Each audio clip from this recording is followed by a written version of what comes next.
मी काय आळशी वगैरे नाहीये. तुम्हाला मी सांगते मला व्हिडिओ टाकायला उशीर का झाला एवढा. आता हा मार्गशीर्ष महिन्यातला कन्यापूजनाचा व्हिडिओ आहे. अक्षरशः मला 5 तास लागले पोथी वाचायला, कारण का त्या दिवशी कन्यापूजन होतं. त्या दिवशी मी दुर्गा सप्तशतीचा पाठ केलेला होता.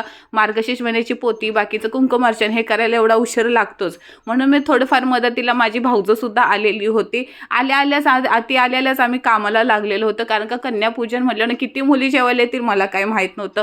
पटकन मी वाटाणा बटाट्याची ग्रेव्ही भाजी शिजायला टाकली. भाऊजनं पीठ मळलेलं होतं, मस्त की खीर बनवायची होती, वरण भात बनवायचं होता, डाळ एकदम घरघरीत छानपैकी शिजलेली होती. किती सुंदर दिसते ना डाळ एकदम. एवढी गडबड होती म्हणून संध्याकाळची दिवाबत्ती आज कारभारानेच केलेली होती. तोपर्यंत मुलींचा बाहेर आवाज यायलाच लागलेला होता. फटाफट आता मी जेव्हा पोथी वाचली ना तेव्हा सुद्धा मी साडी नेसूनच पोथी वाचलेली, पण एवढा जेवणाचा गराडा होता म्हणून मी परत माझ्या पहिल्या रूपामध्ये आली.